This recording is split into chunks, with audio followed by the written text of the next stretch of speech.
All right, welcome everybody. We'll just take a moment as our panelists and everybody are coming into the breakout room. So if I can make sure our panelists, we can see your video, and I'll have you unmute you just a moment.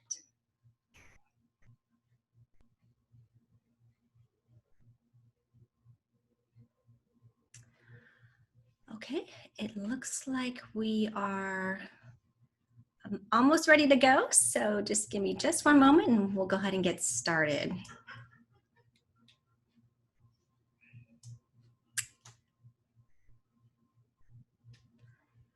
Okay, so it looks like we have all of our panelists on. So I'm going to go ahead and get started. So I am Catherine Magana. I am a certified financial planner and managing partner with WWM Financial. I'm actually also a mother of school-aged children. They're 11 and a half years old. And I'm a community leader. I am the chair-elect for the Carlsbad Chamber of Commerce. So it's an honor to be with all of you today. And I just want to thank everybody for joining us during this session as we talk about the upcoming school year and what it looks like for our education institutions. So for our guest today, I recommend you put it in speaker mode. So if you're watching from your computer, that speaker mode is on the right-hand corner. Just go ahead and select speaker view. If you're in gallery view, you're gonna see little boxes. So you wanna make sure you're in speaker view, and then you'll be able to see all of our panelists as they speak. In addition to that, if you're not a panelist, if you can make sure you're muted, that would be helpful. And lastly, we will give an opportunity to answer or ask some questions. So there's a chat feature on the bottom right of your Zoom program. So make sure that you ask for questions there, and we'll be sure to get to some of those. So now I'd like to introduce our panelist. We have Dr. Ben Churchill, who's in his 5th year as superintendent of the Carlsbad Unified School District. He previously worked in Illinois, serving as an assistant superintendent, high school principal, high school English teacher, and Dr. Churchill began his 24-year career in education teaching English in China.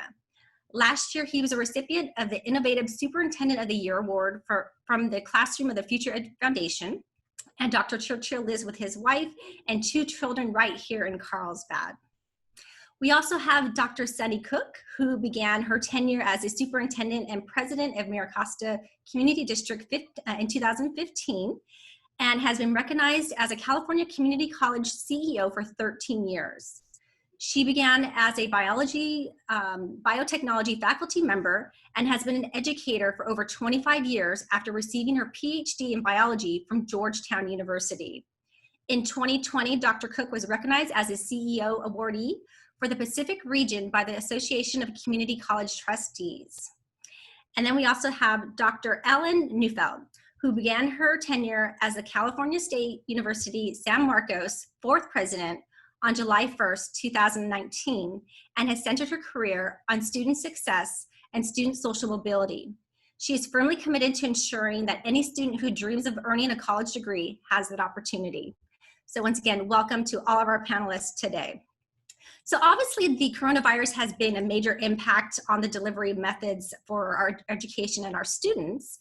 So I thought I'd start with Dr. Churchill, and then if each of you can respond, if you can explain to us the structure for education that you've developed for the beginning of the 2020 school year. So Dr. Churchill. Sure thing, thank you. And I appreciate having the opportunity to share with you some of the work that we're doing. We're committed to starting the school year in a distance learning format. As you're all aware, the governor ordered that schools open in a distance learning format if counties were on the state's COVID-19 monitoring list. We've recently come off of that monitoring list, and we're in the first week of a 14-day period where we're monitoring non-elevated levels of data on 6 key state metrics. And if the county has what they're calling good data over the course of that 14-day period, schools could open as soon as September 1st. We made the decision at the board level over the last couple of months to ensure continuity of learning for our students by starting the first month in a distance learning format. This week, we reconfirmed our commitment to doing that. We've been training up our teachers all summer. We're in the midst of 3 days of intensive professional development right now. So our students will be learning from home through the use of technology. Our distance learning 2.0 learning plan, as we're calling it, is going to look different than what we experienced in the spring. For those of you who are parents, you know that we were thrust into an emergency online learning format, and we learned a lot from that experience. So as we start here in the fall, we start instruction next Tuesday. Our students will have a direct daily live instruction from teachers. The school day will look similar to a traditional school day, 8 o'clock to 1:45 for our elementary kids, 8 o'clock to 3 o'clock for our secondary students. And we're very excited about the possibilities. The one thing I'm going to add is we are going to focus intently on connecting with our students, social emotional development, the mental and emotional health and wellness of our kids is really important right now. So we're ensuring that in the opening days of this new model of instruction, we're really honing in on relationship development, human connection, and supporting our students through a variety of mental and emotional health needs. How about you, Dr. Sunny Cook? Hi, good afternoon, and thanks for the opportunity to be here. I first of all want to just say how delighted I am to have these two colleagues beside me. These are two of the best colleagues in education that I might imagine in working together with in the community. And I'm just going to be bold enough to say that I know that they appreciate the relationships that we all have as well. I also want to thank our Board of Trustees because they allow us to meet the moment in ways that we might not have anticipated that we could or should. And so as we plan for fall, we are mostly in an online format. We've had to really solidify our transition because, as Dr. Churchill mentioned, we went very quickly to online modality in March, and we stayed that way through the spring semester and summer. And so the work over the summer and now has been to really, really hone in on our craft of online learning. We had a very strong background in online learning. I would say probably 20% of our students already were choosing to take online classes because it fit their schedules better. Many of our students are working or they're going to school part-time, and our classes run from about 7 in the morning till 9:30 or so at night. So sometimes students need flexibility and they were choosing those online courses. Most all of our students have experience in online learning, and our faculty have always had a content management system where they could push out information for their students in this online platform. So we have definitely been focusing on the craft of engaging students and building community and deepening learning in this way. But right now we are mostly in an online format. Classes start Monday. We will have just a very few classes that need to meet hands-on. Would focus on primarily on essential workers, healthcare workers, automotive technology, some of our biotech and biomanufacturing that you heard is so important to our region. We focused on those areas where we must be face-to-face, and those are really the only classes that will be online this fall. I'm sorry, that will be face-to-face this fall. Got it. Great. How about for you, Dr. Neufeld?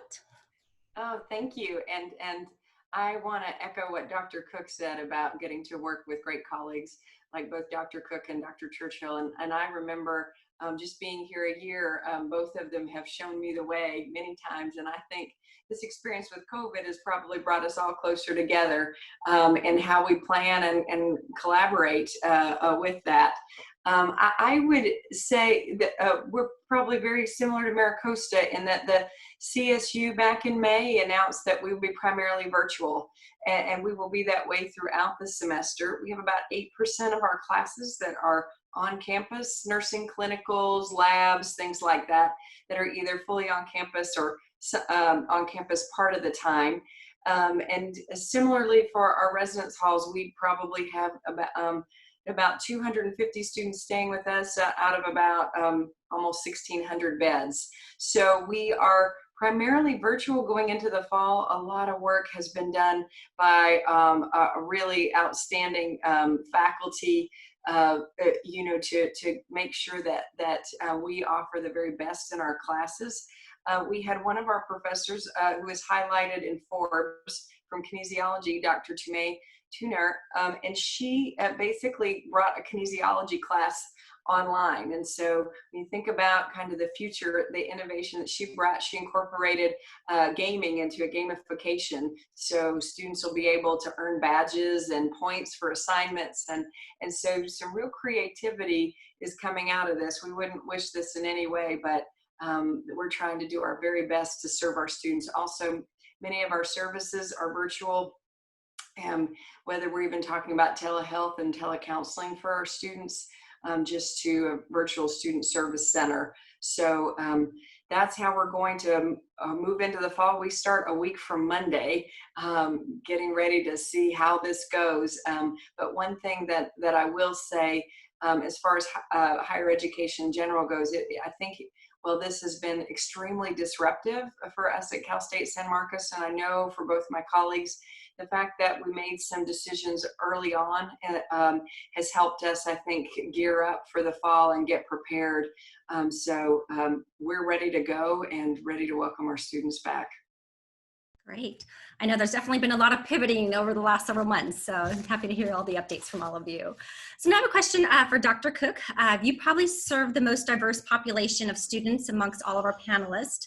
Could you share some of the unique challenges that you've encountered amongst your students, and have you pivoted to meet these needs that you formerly didn't have prior to COVID-19? Sure.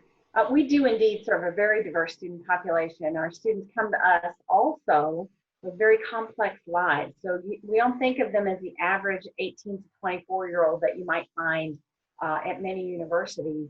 Many of our students are working. They may be parents. They may have care responsibilities for family members.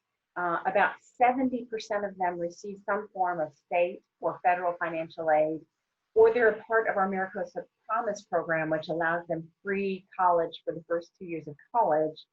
Our students are 40% Latinx, 40% white, 3% African American, and about 9% Asian. Now, just to set a stage, in a pre-COVID environment, we had about 1,200 visits per week to our food pantry on campus.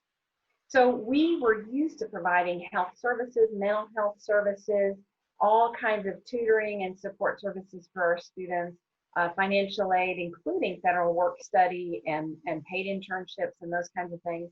So we had a very robust support service around those folks. However, when COVID hit, all of those needs went up. So we saw about a 300% increase in the number of students that were referred to our CARE program, which is a case management program. And they do an assessment and intake of each student, and then they connect the student with on-campus or off-campus needs for food, housing. We gave away, we will have given out about $4 million in emergency grants and technology support to students. We loaned out or gave out 450 computers, 120 hotspots to students, referred them to our good friend at AT&T, John Osborne, for free or low-cost Wi-Fi. We used supports like software called Cranium Cafe to ensure that our students could have remote 24/7 access to technology support, counseling, financial aid, career counseling, tutoring, and our library support as well. And I just want to say, sometimes our mental health counselors were having to counsel students, and the only place they could be is out on their porch or in a bathroom or in a closet. They really had very little privacy at times with that kind of support, but we were just committed to making sure that this occurred.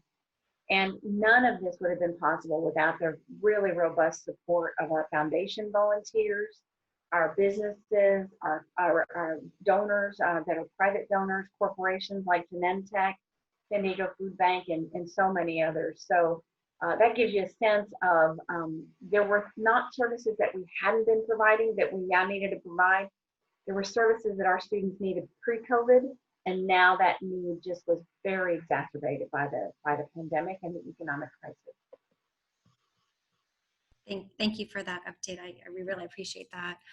So Dr. Neufeld, we've heard that universities traditionally benefit financially from having students on campus through kind of room and board fees. And However, the Cal State San Marcos is primarily known as a commuter college. So with the recent opening of North City, is your campus shifting to accommodate more residents? And if so, how will distance learning affect you financially? Yes, our campus has been growing and accommodating more residents to campus living, and looking at plans for the future of even expanding that as demand grows for that. But with the exception, of course, of this year and COVID. And so when we think about room and board costs, those are especially for state entities, but in many cases, regardless, auxiliaries of the universities. So they have to be self-sustaining.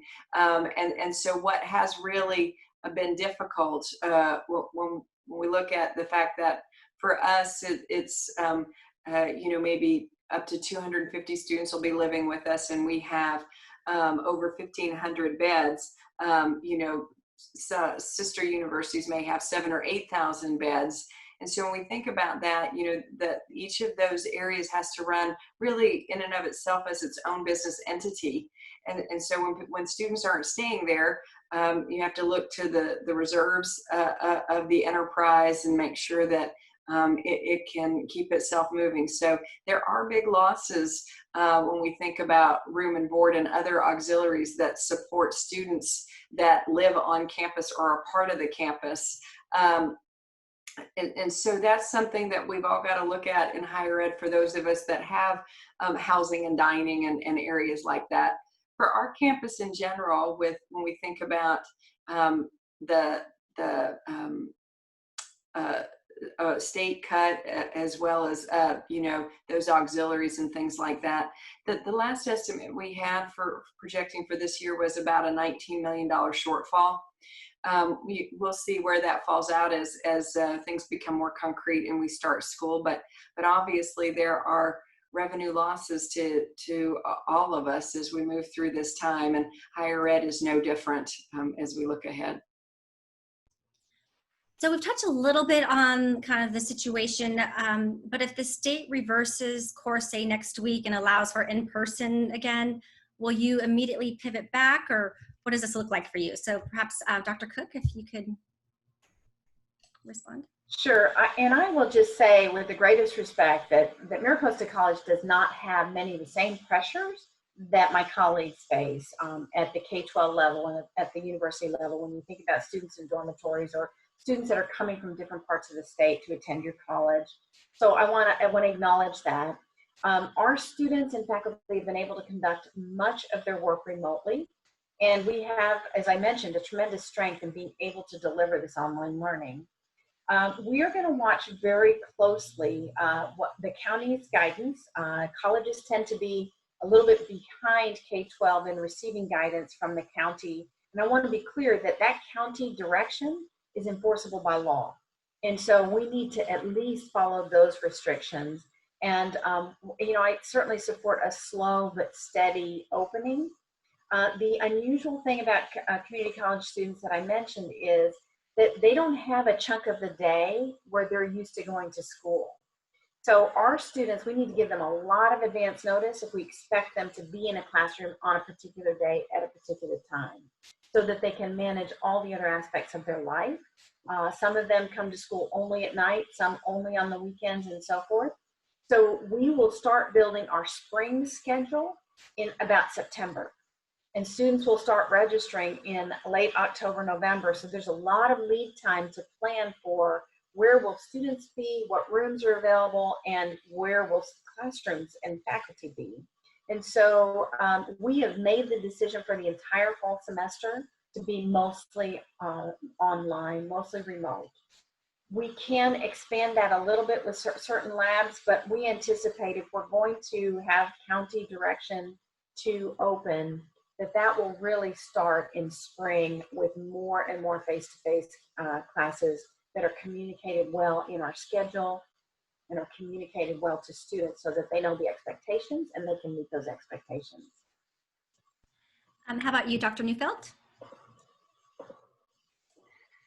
So we worked with the CSU, and we will stay in the format that we start fall in all the way through fall. Again, just as Dr. Cook said, working with the county, the state guidelines, and of course with us as well as the CSU. So we will continue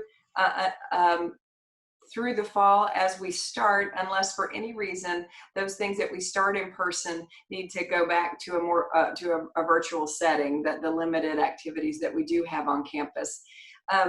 Just as Dr. Cook was mentioning, looking at the spring, we've got some lead time for that.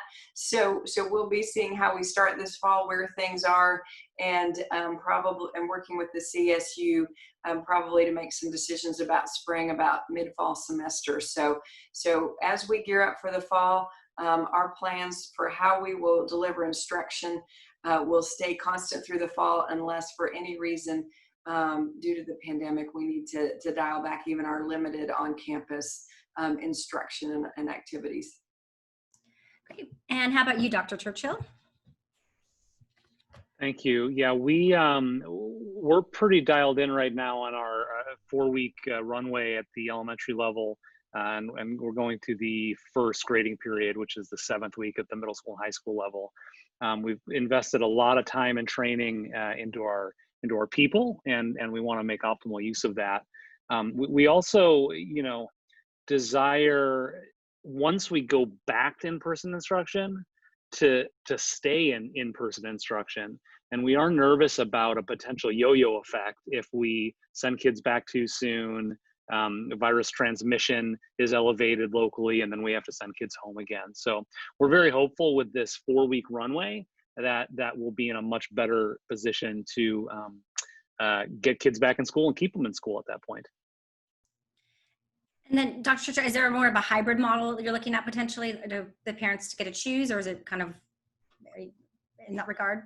Yeah, we're still working on the details of what the full return to in-person instruction looks like. At our meeting this week, we talked at length about giving families the opportunity to choose whether or not they go back to on-campus learning or they extend their time learning at home. So we're excited about that possibility. There's still a lot of detail to be worked out, so it's premature for me to go too far down that path. But we've heard loud and clear that there are individuals in our community who are really ready to get their kids back right now, and there are other folks who are less confident in sending students back to campus. So we're doing our best to create plans that will meet the needs of the most people, while always keeping safety and health forefront in our decision-making process. Thank you. So Dr. Cook earlier mentioned some of the additional services that they started providing to their student base. What are some of the social and emotional challenges your students are encountering with this new kind of almost exclusive experience online versus in person? So perhaps we can start with Dr. Neufeld. Yes, one of the things that the pandemic has really highlighted or shed quite a light on what Dr. Cook was talking about earlier is just that sometimes for our students, they have been really putting everything forward to be able to obtain a degree and to be part of higher education.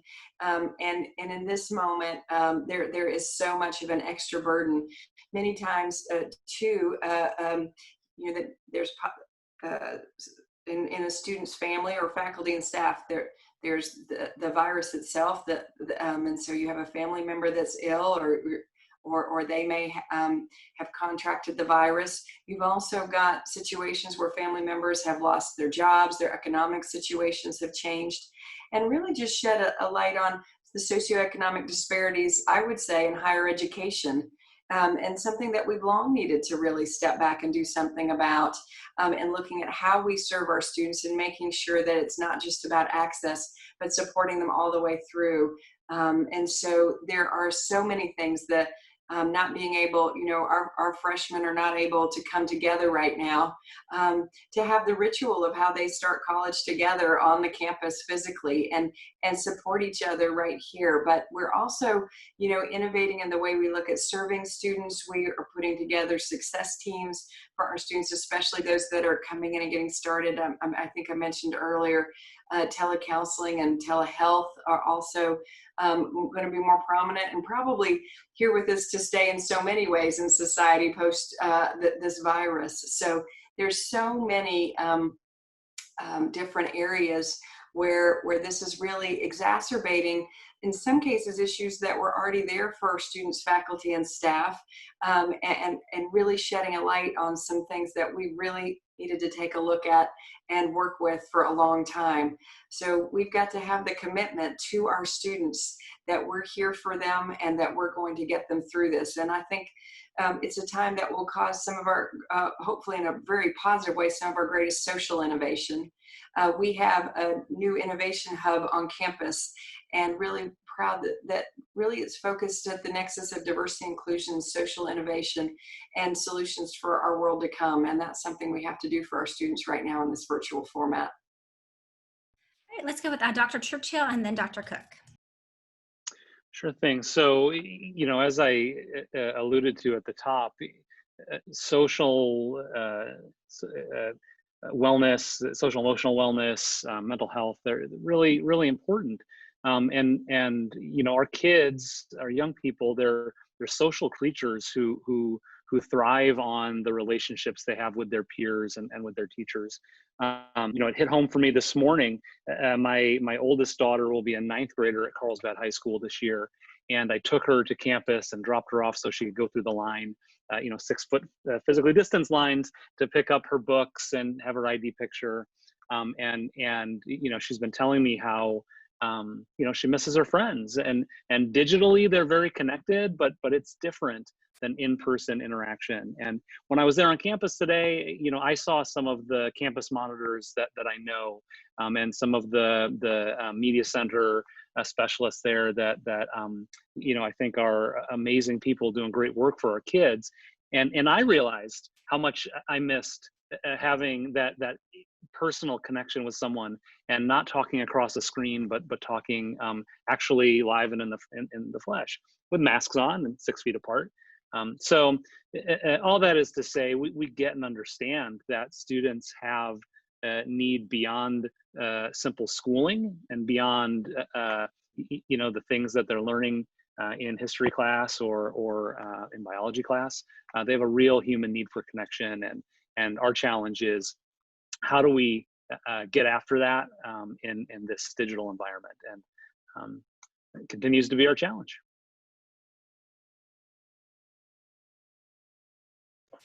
Yeah, I don't know, Catherine, if you wanted me to add more to that, but I will simply say I think what we've seen is the cruel inequities of this disease, and the fact that it really has disproportionately is infecting and killing people of color and communities of color. And so these are the same populations that are already experiencing inequities in educational outcomes. And so we have to be very careful that the things that we do to support our students take into account the circumstances and the situations that they bring with them. And I know that we do a lot of work in building community, as Dr. Churchill just said. Our students need that interaction with people, whether it's other students or staff or faculty, and we're trying to build that in a culturally relevant way for our students, and that we just have to continue to perfect, because that human contact sometimes is the few words uttered or the interaction can make a difference between someone who's in need and someone who feels that nobody cares about them in the educational environment.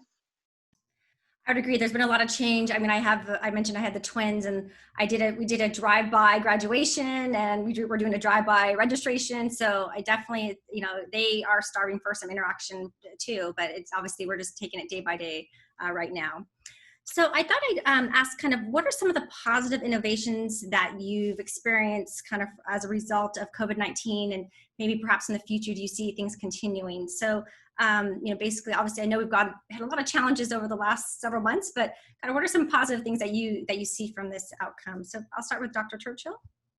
Yeah, thanks. So, we've implemented a number of new procedures that we think are going to be around for a long time. Online registration, for example, example. I know at the community college level and the university level, they may have been doing that for a while. We were slow to move to a fully online process for registering our students. So this situation has forced us into that, and there's a ton of benefit there. The process, the streamlined process of picking up your textbooks and getting your schedule, those are all systems that we think we've implemented now for safety reasons, and those will continue for a long time. In the classroom, we're embedding technology permanently into our learning experience. The manner in which we turn in assignments, how we collaborate, when and where we learn. These are all examples of innovations that we believe are here to stay. And so we look at those things as very positive. We have a graduate profile in Carlsbad Unified, and it's the North Star for us in terms of what we want our graduates to know and be able to do. And there are attributes like being a strong communicator and collaborator, critical thinker, being an ethical citizen. These things, we find that you can demonstrate these attributes in a variety of manners, both in person and online. And I think that we're giving our students, our graduates, almost a leg up in some ways as they become proficient communicators and collaborators in a digital environment. They're going to be in even better standing as they go out into the world of work, whether that's right after high school or if they go on to a 2-year or 4-year institution.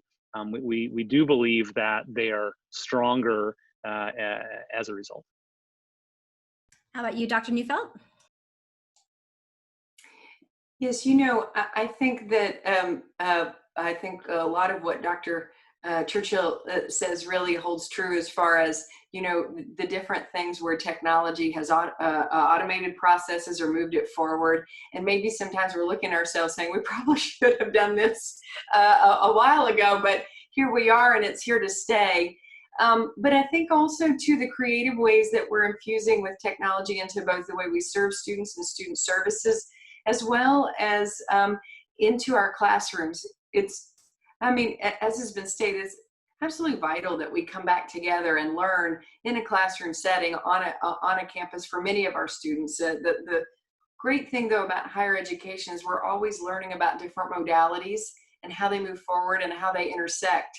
So a lot of the great things that our faculty are doing right now to enhance the virtual experience, they'll bring right into their classrooms. Like I mentioned, the kinesiology class that was highlighted. I'm sure that will be integrated into Dr. Tuner's class at some way, some point, even when it comes back into the classroom.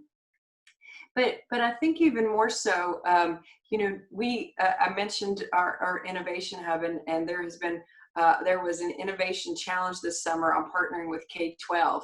I think we'll have even more innovations and partnerships as we come together to work together to go through this, and it's going to bring together, some of our most creative thinking and partner in ways that we haven't before. And I don't think we'll lose any of that as we move through this. We'll incorporate it into whatever the post-integrated or post-COVID world will be. And that's one of the great things about being in education is we're always pushing forward into the new frontiers. And I think this will bring out the best in some of that, and we'll integrate it into our future. And for you, Dr. Cook? I just want to say that all of us are very positive and can-do people. I think if you had asked us in March, could we do what we just did as quickly as we did it, I think we all would have said probably no. And yet it's really the ingenuity and innovation and hard work of our employees that's made this possible. So I would agree with what's been said. We were moving to an online, a new enterprise system so that we wouldn't have to chase paper forms around as we were approving things and so forth. So that got done in the midst of COVID, and that will make us a stronger, more resilient. We will be able to do our work from anywhere and on any mobile device. We implemented a new chat box function, which is where our students, they do not want to necessarily wait for somebody to respond to a phone call or an email. They want an answer now.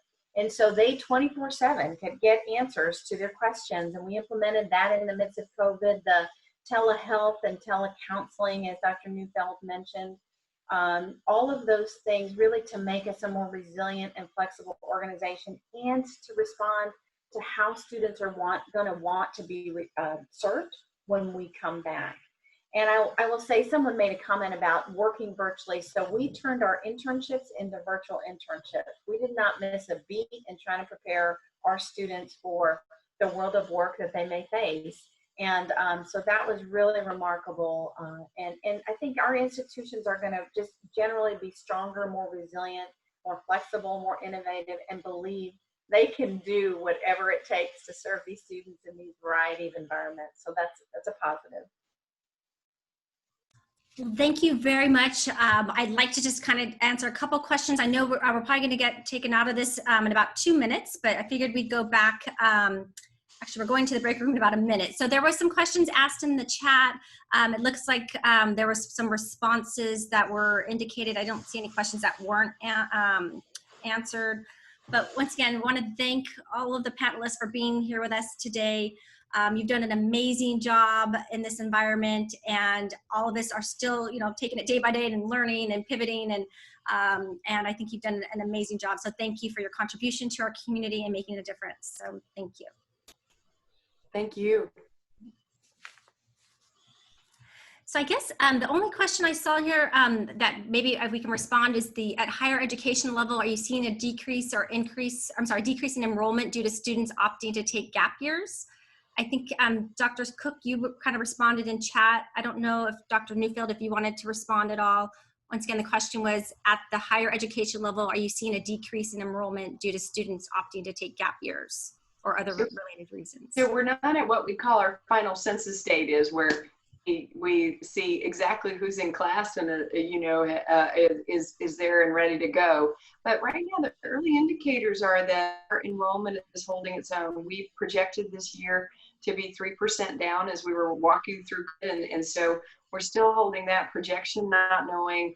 We're starting a week from Monday, but still with COVID, not sure exactly if that'll change patterns of who registers and who comes. But right now, our pre and early registration, we really held our own. And it looks like, if everything holds, we will, our students will come, and our new students will be coming as well. So we haven't seen that trend yet, but I would say there's, as a former enrollment manager, there's hard to always, there's nothing to model this on, what the next, week to 10 days to 2 weeks will look like. So we'll come back and let you know how it all turned out. So we measured at, we projected at 3% down, but right now we're holding our own going in with enrollment. Great. I think we're leaving. All right. So we'll see everybody at the main room, and thanks for joining us.